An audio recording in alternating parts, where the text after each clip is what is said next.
You have the ultimate intelligence cache. You have the mastermind of Al-Qaeda with the buried nukes in America, the government saying they've got nukes, total, Easter Bunny made up. They're going to get us. But first they say he resisted. No, he didn't. We executed him. We killed him once we drug him out. So they kill the ultimate intelligence source. So even if you believe the official story, they wanted to cover up his CIA history. I want you to speak to killing the greatest intelligence cache, but then it gets worse. They tell us we have 8 hard drives. We know what Al-Qaeda was going to hit now. If it was real and they really had the intelligence, they would say the place burned up. In fact, they would torch the place and say everything burned up, we didn't get intelligence, so all the fake Al-Qaeda networks, if they were real, wouldn't be tipped. I mean, that's basic police, basic intelligence. So can you speak to killing the great intelligence cache? Is what they are thinking, and not what I'm thinking, but this is the way it would go in the psychological warfare. The reason they're creating, in part, this story that's nonsensical, and it's becoming even more absurd, is that in their mind, not my mind or your mind, in their mind, that if they said, listen, we found the hard drives, we found the fast drives, we found all this intelligence, in their mind, they're assuming, our intelligence community, that all the other Al-Qaeda units, particularly in Yemen and in North Africa, will be fearful that they can be tracked down. That just doesn't work. Number one, every Al-Qaeda member, and a few that are remaining, by the way, knows that Osama Bin Laden was not really in charge of anything operational. Money. It was just money. No, he didn't even have money. He's not been around. He's really had no operational effectiveness. I don't think there's one person, honestly, in the intelligence community who, despite giving this nonsensical story, will tell you, that he was of strategic importance. You just dropped another bombshell. Hold on. You just dropped another bombshell. Exactly. It's admitted he was only a figurehead. Okay. No. I mean, hadn't had money in a long time, wasn't running anything, so that proves it's another lie, claiming all the operational plans were there on these computers. That's correct. I mean, there was basically, this is what we call in the PSYOPs world a type of a deterrence to try to frighten whatever potential terrorist may or may not be out there. But you have to think for a moment. Our military has effectively killed, let's say, 2,000 so-called Al-Qaeda members in Afghanistan at the price of $50 million per Al-Qaeda member. That's a lot of money, and that has not been effective.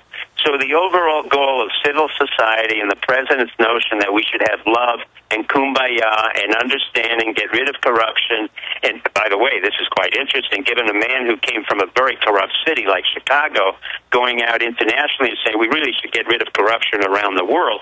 What in fact has happened is that we have really institutionalized military control in the Middle East. That is, when we took out Mubarak, and I was involved with Mubarak and Sadat before, we really institutionalized military control.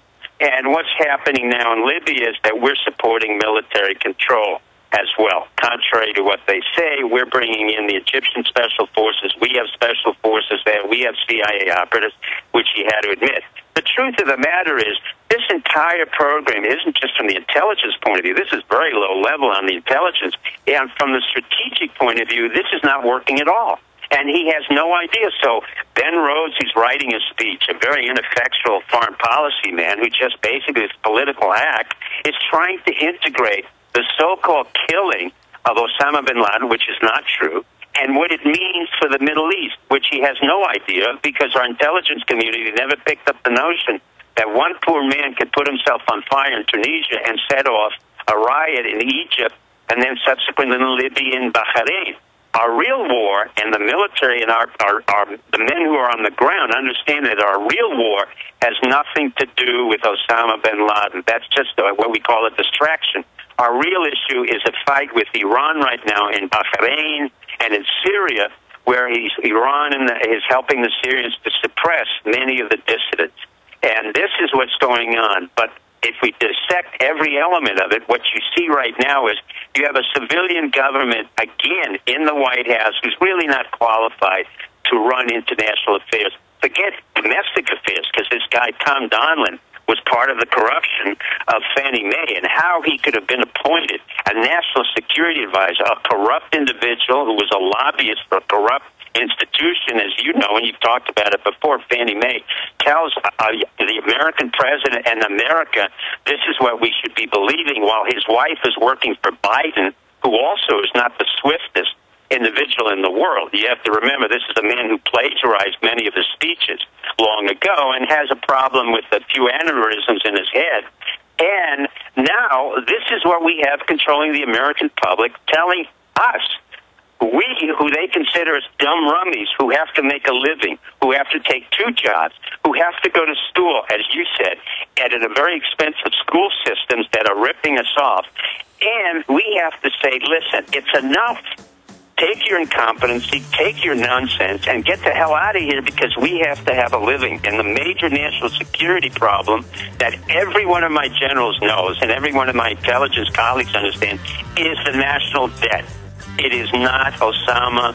It is not anything else but the national debt. All right, Dr. Pieczenik, we've got a break. Come back, and I want to look at what the banking system's doing and what the Chicago Mafia is mishandling and where you see things going. But during the break, he's joining us via cell phone, so sometimes he can't hear when I try to cut in, which is fine. That tends to limit my interruptions. But I have a lot of questions I want to get to. I want to get to Libya, his view on what's happening there, where he thinks this whole geopolitical system's going, what's happening in the banking system, the economy, and how to take America back.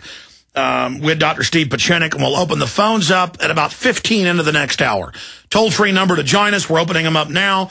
Specifically, questions for our guest, 800-259-9231, 800-259-9231, and we'll get you up and on the air. And by the way, first-time callers. I'm going to do that today. First-time callers for Dr. Steve Pieczenik, 800-259-9231. I'd love to hear from military, people in Black Ops, retired.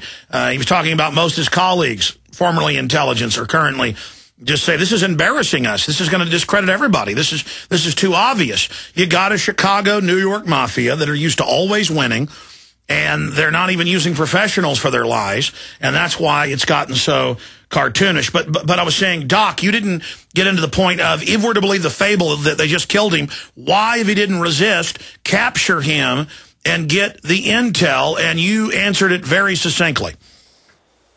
Well, what I said is basically when the intelligence community wants to show that they can kill Osama Bin Laden, they're basically transmitting the message all over the world to potential terrorists that we can kill you. No matter where you are, where you think you can hide, we'll always find you, and we will kill you. Also, we know where you are because of the ostensible information we got from the Osama Bin Laden compound. So that's the PSYOPs level of that in terms of warning, threatening, and explaining that we're going to hunt you down no matter where you are. Now, Doc, how does that square with 9/11 being a false flag and Anwar al-Awlaki, born in the U.S., admittedly hanging out at the Pentagon, Adam Gadon, the fake videos, 4 of the new 5 were old videos? What it does is it compounds. The problem of the narrative is when you started it should have stopped under the Bush Jr. administration. And I think at some point somebody there would have been smart enough to say, okay, we found Osama bin Laden. But from the PSYOPs point of view, they needed that story. They, being the administration continuity narrative, needed the story of Osama bin Laden to be alive so that they could justify our military presence in Afghanistan. And you would hear Bush Jr. said, no, we're still out there. Osama's there. I'm going to get him. Well, he didn't get him in that bravado kind of tone. And it was clear, Bush Jr. was not very qualified to get anything, let alone his own position.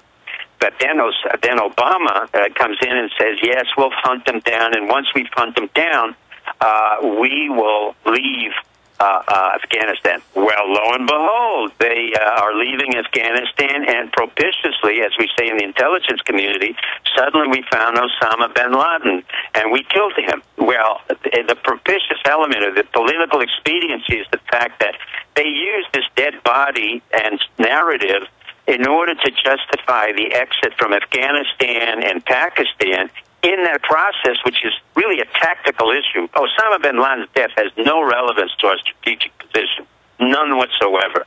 Our real strategic position is the withdrawal from Pakistan without creating any trouble. which we have now compounded very seriously. One, thanks to Panetta, who's been using drones and killing a lot of civilians with a lot of collateral damage.